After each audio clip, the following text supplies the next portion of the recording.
Tak ada sedikit pun maksud jelek Umar terhadap pribadi Khalid. Hanya ia merasa keberatan terhadap pedangnya yang terlalu cepat dan tajam.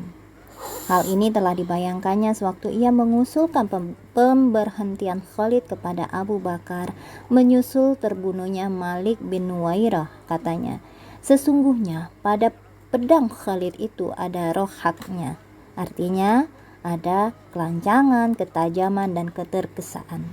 Lalu dijawab oleh Khalifah As-Siddiq, aku tak akan menyarungkan pedang yang telah dihunus Allah atas orang-orang kafir. Umar tidak mengatakan bahwa kecepatan bertindaknya si Khalid ini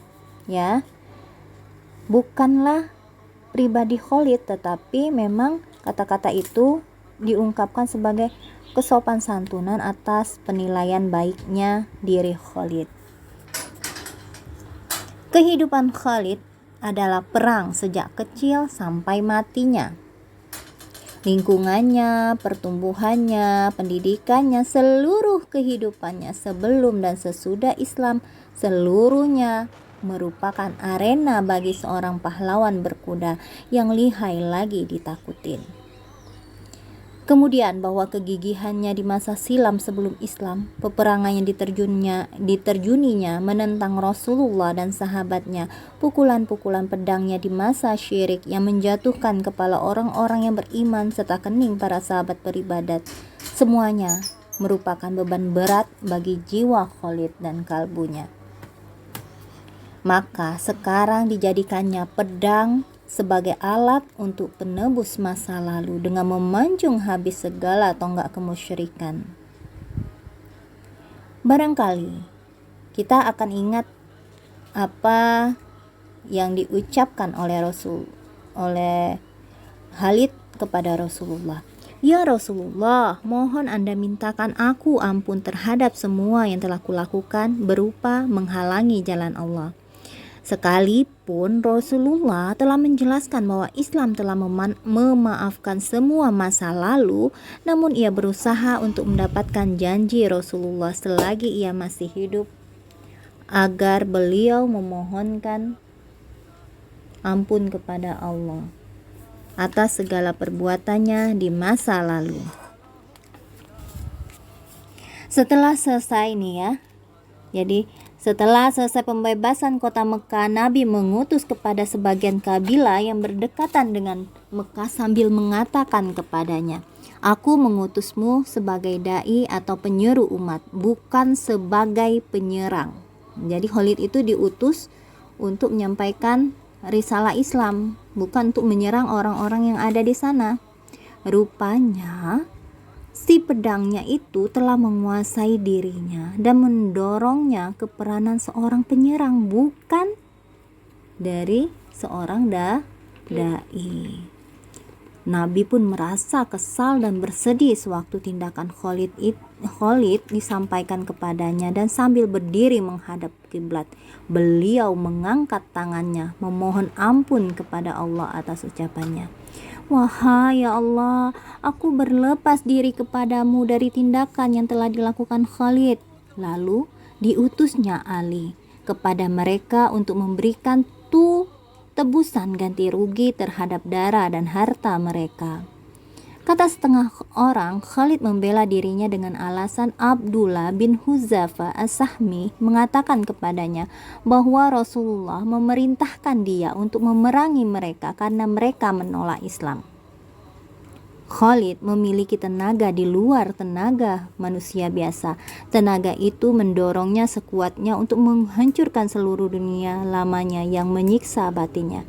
Kalaulah kita mau memahami bagaimana ia meruntuhkan berhala Uzza ketika dia dikirim Nabi untuk meruntuhkannya, dan sekiranya kita melihat bagaimana ia menghancurkan bangunan batu itu, maka kita akan lihat seorang laki-laki seolah-olah sedang memerangi seantero tentara. Ditebasnya seluruh tentara.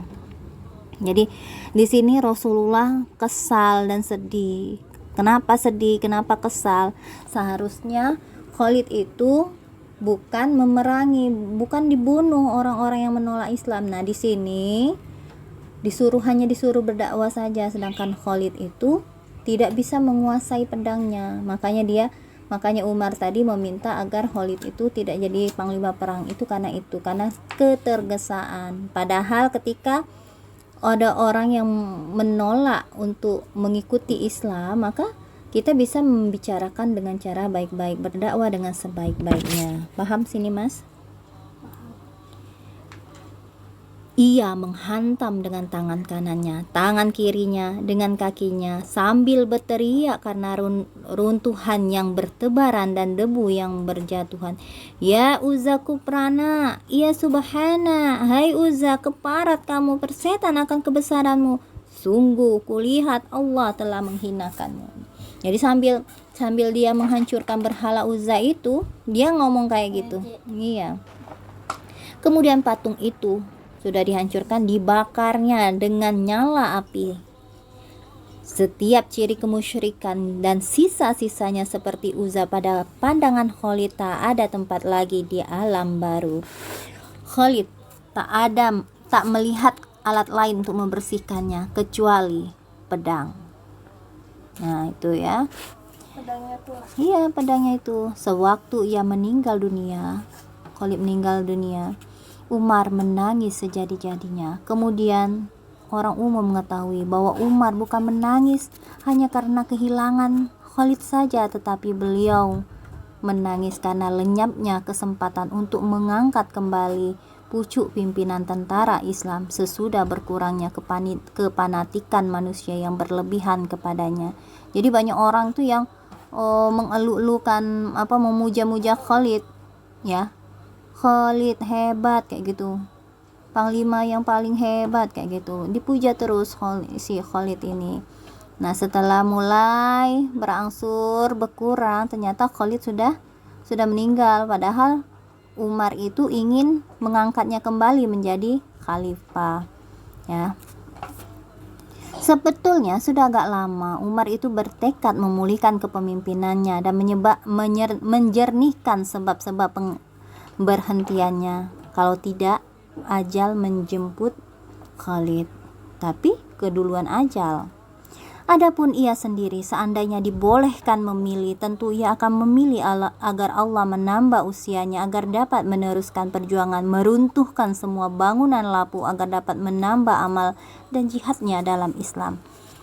Tetapi sudah tidak bisa.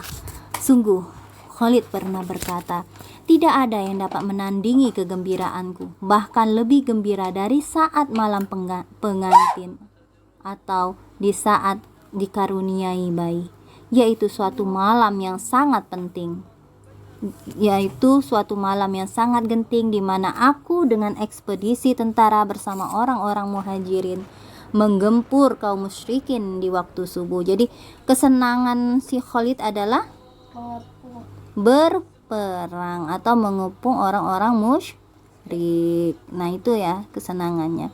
Ia adalah orang yang pernah berperang bersama Rasulullah. Ia telah menundukkan kaum murtad. Ia telah membumi rata. Bukan senang bunuh, karena dia itu hidupnya itu dalam kondisi perang dan jadi panglima perang, dan pokoknya dalam hidup dia itu, selama dia hidup itu perang terus. Jadi sudah menjadi kayak pribadinya kayak gitu, perang. Ia adalah seorang panglima. Menjadi kebiasaan kayak kamu. Kebiasaan kamu apa? Menepuk-nepuk, main. Nah itulah, jadi walaupun malam juga masih nak bertepuk-tepukan itu kayak gitu. Khalid juga kayak gitu. Ia adalah seorang panglima dengan kesukaran hidup seorang prajurit serta rendah hatinya. Sebaliknya, seorang prajurit dengan tanggung jawab seorang panglima dengan teladannya. Ketika seorang pahlawan yang perang, yang hatinya risau kalau ia mati di atas tempat tidur. Ketika itu ia berkata, dia risau, bagaimana ini aku bakalan mati di tempat tidur. Dia berurai air mata, lalu dia berkata, aku telah ikut serta dalam pertempuran di mana-mana. Seluruh tubuhku penuh dengan tebasan pedang, tusukan tombak, serta tancapan panah. Kemudian inilah aku tidak sebagai yang kuingini, mati di atas tempat tidur, laksana matinya seekor unta. maka tidak akan tertidur mata orang-orang pengecut. Nah, jadi itu ternyata Khalid itu di akhir hidupnya adalah bukan seperti yang dia inginkan, seperti jihad dalam keadaan berperang, tidak, tapi dia dalam keadaan sakit di tempat tidur. Di saat-saat hampir menghembuskan nafas penghabisan, dia berwasiat. Tahukah Anda kepada siapa dia berwasiat? Umar. Ya, kepada Umar bin Khattab. Tahukah Anda kekayaan apa yang dia tinggalkan? Tempat dudukan kuda dengan pedang. Hanya kuda perang dan pedangnya. Kemudian apa lagi? Tidak ada lagi barang yang berharga yang dapat dinikmati atau dimiliki orang lain.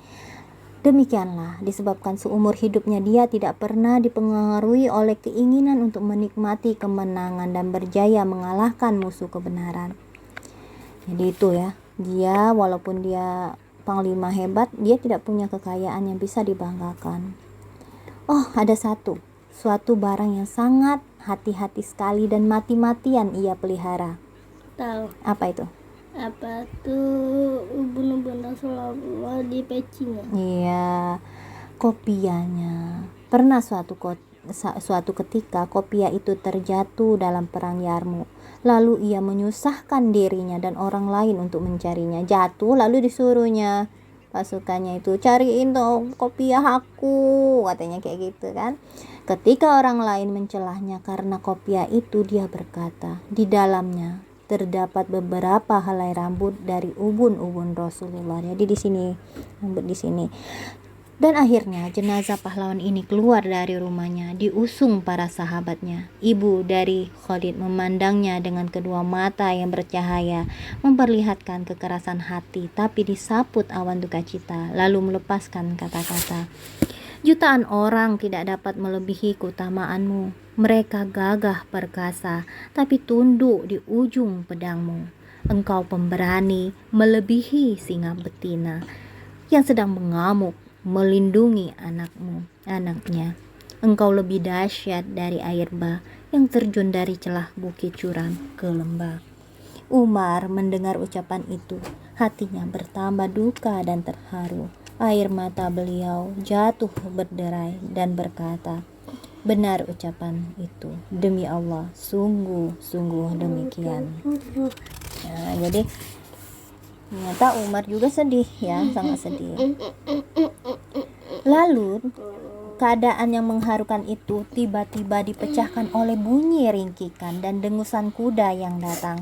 Sebagian yang dapat kita bayangkan sesudah melepaskan tali kengkangnya segera mendompak dan melompat lalu berlari melintasi jalan-jalan kota Mekah, menyusul dari belakang jenazah tuannya, pemilik dan penunggangnya, sementara keharuman dan wangi jenazah itu semerbak membawanya ke arah tujuan. Sewaktu kuda itu sampai di dekat kumpulan orang-orang yang sedang termenung menghadapi permukaan kuburan yang masih basah, digerak-gerakannya kepala bagaikan mengibarkan panji perang, disertai dengan dengusan yang merendah. Tak ubahnya seperti yang dilakukannya selagi pahlawan itu masih hidup, meracak punggungnya, pergi bertempur, menggoncangkan istana-istana dan tahta Persia dan Romawi, menghilangkan segala angan-angan keberhalaan dan kedurhakaan, dan mengikis habis segala kekuatan kemusyrikan dan kemunduran yang merintangi jalan Islam. Tak henti, sembari matanya menatap kubur tak berkisar sedikit pun, digoyang-goyangkannya kepala naik turun seakan melambai-lambaikan kepada tuan dan pahlawannya, memberi hormat dan menyampaikan salam perpisahan.